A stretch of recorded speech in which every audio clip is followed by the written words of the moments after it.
We can, so far as legacy of Gandhi is concerned, as Ram mentioned, it's not just about interfaith dialogue. It's also about a very clearly rational understanding and, in fact, interrogation of religion. In 1936, I think, there was a group of Christian padris talking with Gandhiji from Europe and USA, led by Father Basil. And they were asking Gandhiji about his religious beliefs, practices, and his area of studies. So all that came up for discussion. And they realized that Gandhiji is not just talking on the basis of common sense or Sahaj Vivek. He has a lot of Christian history and theology with him. So they asked him that, okay, that's all right, Gandhiji, but where is your authority? Where your authority lies? So Gandhiji, in a dramatic way, said, my authority lies here. And then he explains, and I would like to quote it. I exercise my judgment about every scripture, including the Gita. I cannot let a scripture text supersede my reason. While I believe that principal books are inspired, they suffer from a process of double distillation. The choice of words is very interesting. They suffer from a process of double distillation. Firstly, they come through a human prophet and then through the commentary of interpreters. Nothing in them comes from God directly. Matthew may give one version, reference to Gospel of Matthew, of one text, and John may give another. I cannot surrender my region while I subscribe to divine revelation, and above all, letter kills, the spirit gives life. What Gandhiji is saying, and this is extremely important for us to note, particularly when we talk of faith today, that whatever scripture I believe in or whatever scripture I study, I judge it on the basis of my own reason, Vivek. And let us understand it very clearly that my reason in the month of August 2026 does not come only from the tradition in which I am born in. My reason comes from the universal legacy of knowledge, experiments, explorations.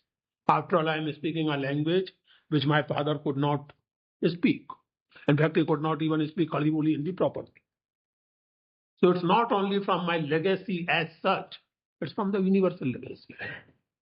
So when Gandhi is saying that I do not allow any scripture to supersede my region, he is making a statement which I believe goes much beyond interfaith dialogue. It's essentially a rationalist position. And therefore, I think it's one of my guesses that therefore, in spite of all their differences on the question of industrialization and so on, Gandhi felt that actually Nehru would be the best successor so far as leading country is concerned. And yet again, in the same conversation, Gandhi concedes that, well, there is one thing where I have faith beyond reason. There is a possibility that somebody may prove that God does not exist. But then, just like that young child, I will insist God exists. And here he refers to this famous poem by Wordsworth, Nay, we are seven. There is in this poem, the poet, the narrator goes to a village and meets a girl and asks her about her siblings. So she tells him that we are seven. But then when she describes, it comes out, in fact, two of them are already dead. So the narrator tells this little girl, but you are five, my dear. Two are dead. Their spirits are in heaven. The girl replies, no, we are seven. Against all reasons, against all evidence, Gandhi says that existence of God is like that to me. I will insist that we are seven. God exists. But later on, in fact, before this only, Gandhi had come to conclusion, or Gandhi had decided to say, instead of God is truth, truth is God.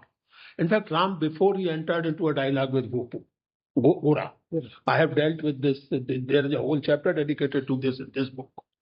Gora wrote him in 1930, requesting a conversation on the existence of God. Gandhi replied very tersely, his famous one-liner, "I do not have time." Guha continued to insist, and it was only in 1944, when Gandhi came to know about various activities of Guha, that he invited him to ashram, Sevagram.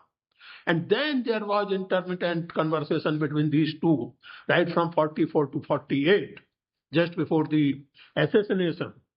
And there Gandhi came even to the conclusion that in fact, and this is, I would say, a typical, if you allow me, a typical Hindu position where Gandhi says that my faith in God or your non-faith in God, in fact, does not matter at all.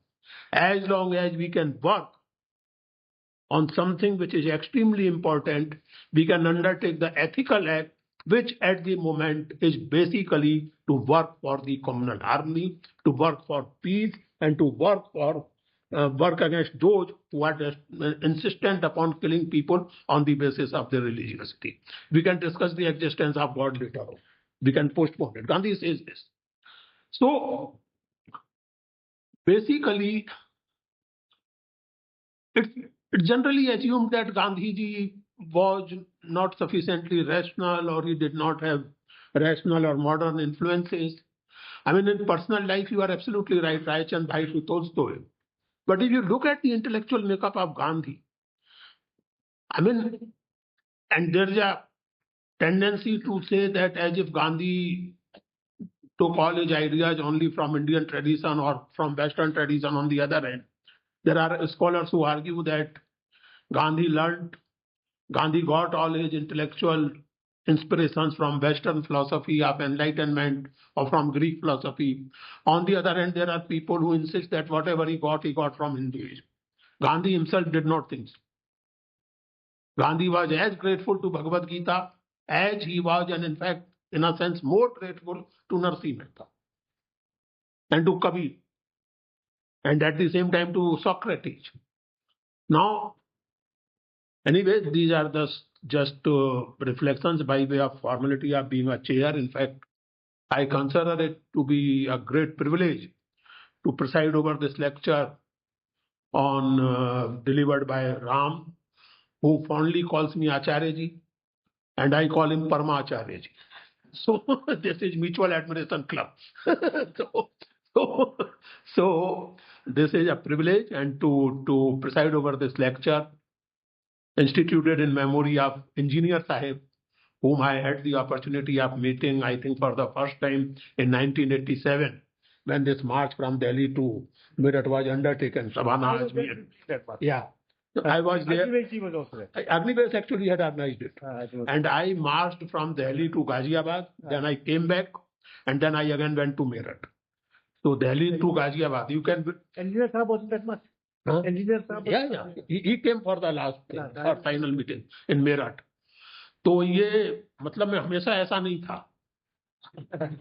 Delhi से गाजियाबाद तक पैदल वाकई गया था.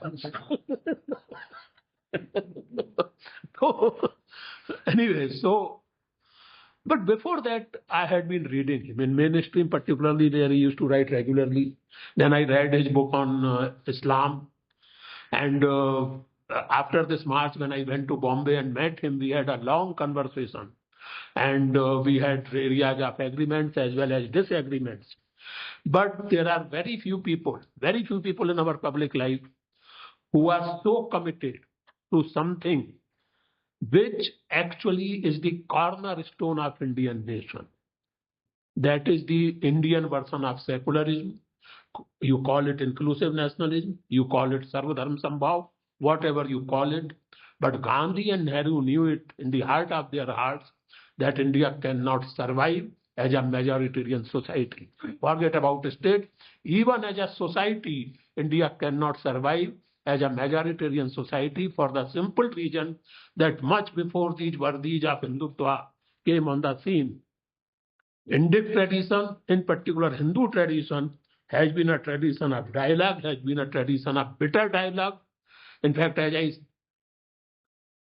I remind my dear Hindutva friends, that even when great Shankaracharya, according to their own historiography, when Shankaracharya got India rid of the disease of Buddhism, and re-established the Vedic religion. I mean, it's interesting that he established 4 months. Yeah. एक चाल का अनुवर्तित्व शंकराचार्य के यहाँ नहीं चला था. एक चाल का अनुवर्तित्व is a technical term from RSS lexicon. Follow the one leader, follow the Führer. So that is the organizational principle of RSS. एक चाल का अनुवर्तित्व, to follow one driver. So Shankaracharya ji एक चाल का अनुवर्तित्व में विश्वास नहीं करते थे, तो उनसे बड़े हिंदू तो ये लोग नहीं है.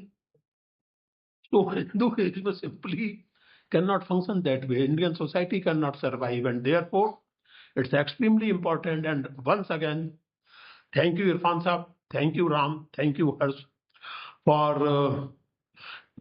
for creating this space where we can discuss something, we can reflect upon the possibilities and the challenges of future, learning from the past. That is the way of writing the right history, and Ram, of course, is one of the great practitioners of that kind of history.